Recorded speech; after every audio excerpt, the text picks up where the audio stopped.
और दूरदर्शी माननीय मुख्यमंत्री श्री पुष्कर सिंह धामी जी का।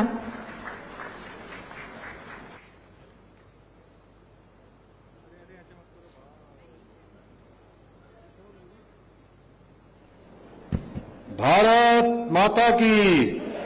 भारत माता की जय जवान। क्या बात है, किसानों की आवाज जोर से निकल नहीं रही है। जय जवान, जय जवान। विकसित कृषि संकल्प अभियान के शुभारंभ अवसर पर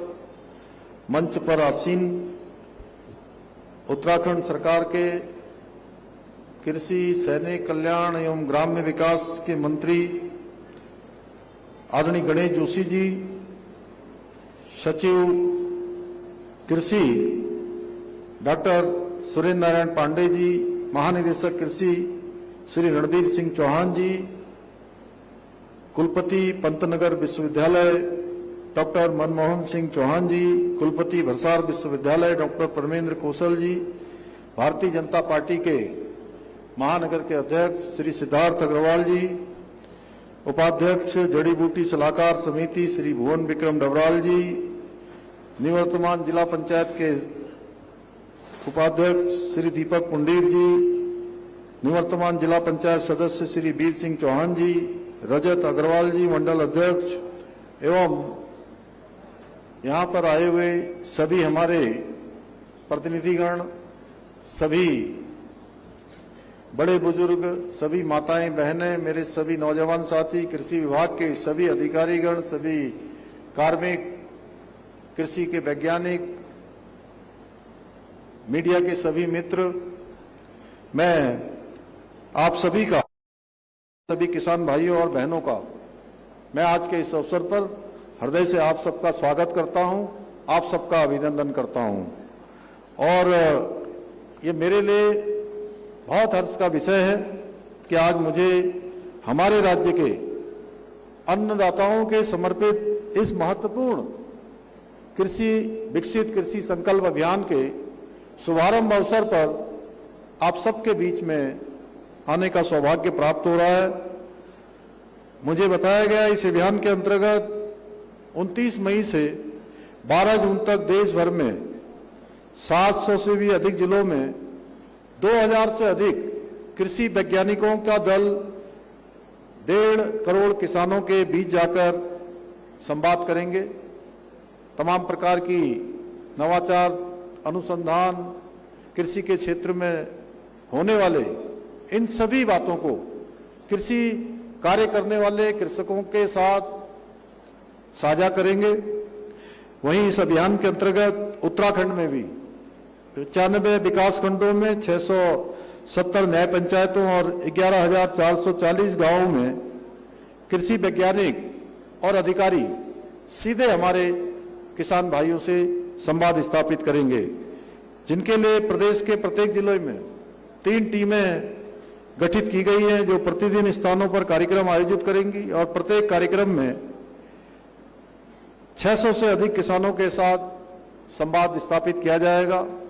विकसित कृषि संकल्प अभियान के माध्यम से किसानों को उनको भूमि, जलवायु और जरूरत के अनुसार कृषि तकनीकों की जानकारी देने के साथ साथ मृदा परीक्षण के आधार पर लाभकारी फसलों के चयन के लिए भी उन्हें हर दृष्टि से प्रशिक्षित किया जाएगा। साथ ही कृषि, पशुपालन, बागवानी जैसी योजनाओं की जानकारी उपलब्ध कराने के साथ ही इन योजनाओं से जुड़ने के लिए भी प्रेरित किया जाएगा। इतना ही नहीं, इस अभियान के माध्यम से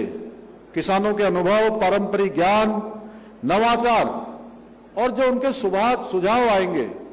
उनका संकलन भी किया जाएगा, जिससे भविष्य में वैज्ञानिकों को शोध को और व्यवहारिक बनाने में सहायता मिलेगी। लैब टू लैंड को साकार करने वाले इस 15 दिवसीय महाअभियान के तहत केंद्रीय कृषि मंत्री आदरणीय शिवराज सिंह चौहान जी स्वयं 20 राज्यों का दौरा करेंगे। मैं इस अभियान की परिकल्पना के लिए आदरणीय प्रधानमंत्री श्री नरेंद्र मोदी जी का हृदय तल से और कृषि मंत्री जी का आभार व्यक्त करता हूं। अभी पिछले दिनों हमारी दिल्ली में 2 दिन तक लगातार पहले नीति आयोग और उसके बाद मुख्यमंत्री परिषद की बैठक माननीय प्रधानमंत्री जी की अध्यक्षता में संपन्न हुई और उस बैठक में आदरणीय प्रधानमंत्री जी ने जो हमारे 2000 से अधिक कृषि वैज्ञानिकों के दल जा रहे हैं, उन दलों के लिए प्रत्येक राज्य के मुख्यमंत्री को उन्होंने स्वयं वहां से कहा कि आप सब लोगों को इसके शुभारंभ अवसर पर निश्चित रूप से सबको सम्मिलित होना चाहिए, जिससे कि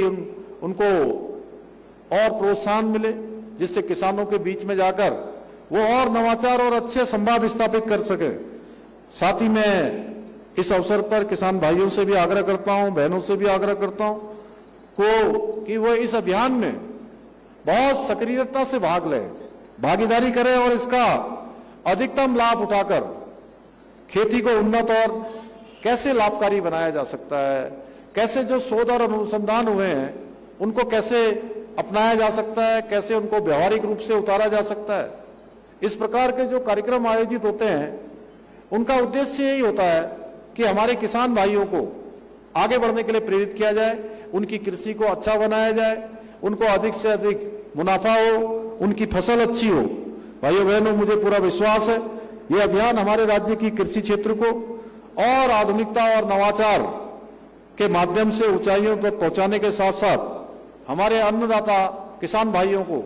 सशक्त समृद्ध बनाने की दिशा में एक मील का पत्थर साबित होगा। भाइयों बहनों, आदरणीय प्रधानमंत्री जी के दूरदर्शी नेतृत्व में आज भारत विकसित राष्ट्र के संकल्प को साकार करने की दिशा में तेजी से आगे बढ़ रहा है। इसी संकल्प के साथ केंद्र सरकार द्वारा हमारे अन्नदाताओं की आय दोगुना करने के लिए भी निरंतर अनेक प्रयास किए जा रहे हैं। जहां एक और देश भर में 11 करोड़ किसानों को प्रधानमंत्री किसान सम्मान निधि योजना के माध्यम से आर्थिक सहायता देकर उनको और कृषि के क्षेत्र में प्रेरित करने का काम किया जा रहा है, वहीं सभी प्रमुख फसलों पर न्यूनतम समर्थन मूल्य एमएसपी में अभूतपूर्व वृद्धि करके किसानों की आय में निरंतर बढ़ोतरी सुनिश्चित की जा रही है। साथ ही फसल बीमा योजना, किसान मानधन योजना,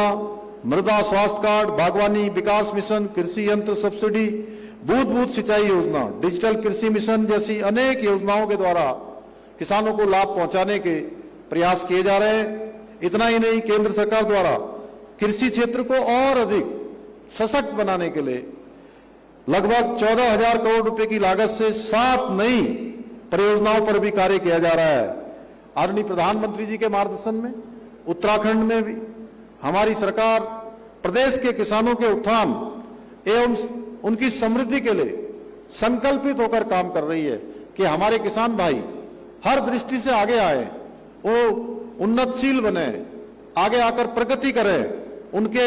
कृषि कार्य में गति प्रदान हो, उनको उन्नति प्रदान हो, उनको प्रगति प्रदान हो। प्रदेश में किसानों को इसी दृष्टि से 3 लाख रुपए तक का ऋण बिना ब्याज के दिया जा रहा है। किसानों को कृषि उपकरण उपलब्ध कराने के उद्देश्य से फार्म मशीनरी बैंक योजना, जिसके जरिए 80% तक की सब्सिडी प्रदान की जा रही है। गेहूं खरीद पर कृषकों को प्रति कुंटल 20 रुपए का बोनस दिया जा रहा है। इसके साथ ही हमने गन्ने के रेट में भी 20 रुपए प्रति क्विंटल की बढ़ोतरी की है। हमारी सरकार द्वारा किसानों के लिए सिंचाई नहर से बिल्कुल मुक्त कर दिया गया है। हम चाय बागान धौला देवी, मुंशियारी और बेताल घाट को जैविक चाय बागान के रूप में भी परिवर्तित कर रहे हैं। और मैंने कल ही हमारी मंत्रिमंडल की बैठक हुई थी, मंत्रिमंडल की बैठक में मैंने कृषि मंत्री जी से भी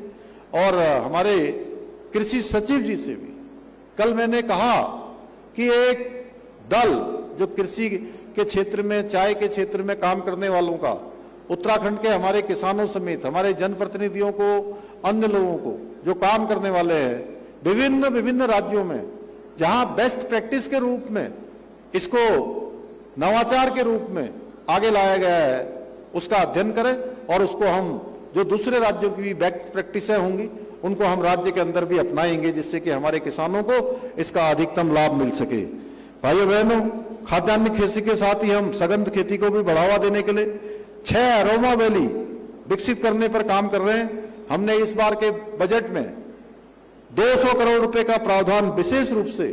पाली हाउस निर्माण के लिए भी किया है, जिससे कि आने वाले समय में हमारे किसान भाई अच्छे फल, फूल, सब्जियां आदि उसका उत्पादन कर सकें। इससे किसानों की आय बढ़ने के साथ ही उन्हें रोजगार के भी अनेक अवसर प्राप्त होंगे। उत्तराखंड के पहाड़ी क्षेत्रों में वर्षा आधारित खेती को नई ऊंचाइयों पर ले जाने के लिए लगभग 1000 करोड़ रुपए की लागत से Uttarakhand climate responsible rainfed farming project को भी स्वीकृत किया गया है। सब्जियों की तरह ही फलों के उत्पादन को बढ़ाने के लिए भी हमारी सरकार विभिन्न स्तरों पर काम कर रही है। हाल ही में हमारी सरकार ने 1200 करोड़ रुपए की लागत से नई सेब नीति, कीवी नीति, state millet mission, dragon fruit नीति जैसी कई महत्वपूर्ण योजनाओं को लागू किया है। इन नीतियों के तहत बागवानी को प्रोत्साहित करने के लिए किसानों को 80% तक की सब्सिडी प्रदान की जा रही है। भाइयों बहनों, मैं आप सभी को विश्वास दिलाता हूं कि हमारी डबल इंजन की सरकार आदरणीय प्रधानमंत्री श्री नरेंद्र मोदी जी के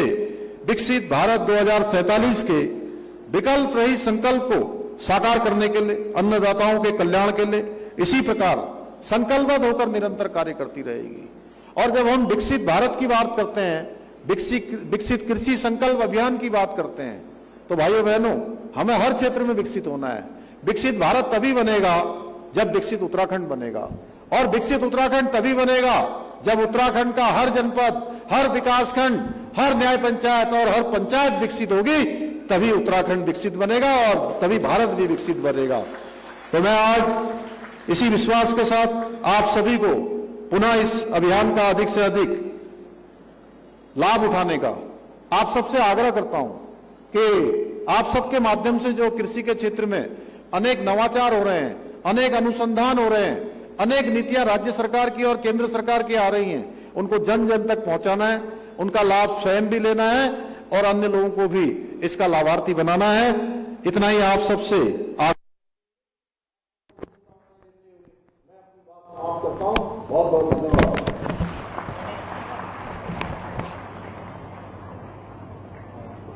हमारे श्याम सिंह कुलदीप जी ने यहाँ पर दुनिया गांव में सामुदायिक भवन का जीर्णोद्धार और सौंदर्यीकरण के लिए कहा है। मैं इसकी घोषणा करता हूँ कि इसका सामुदायिक भवन का यहाँ पर जीर्णोद्धार सौंदर्यीकरण किया जाएगा और टॉन्स नदी के गिरते हुए जल स्तर को रोकने के लिए दुनिया गांव में इसके नीचे की ओर 2 स्थानों पर आपसी दीवार चेकडाउन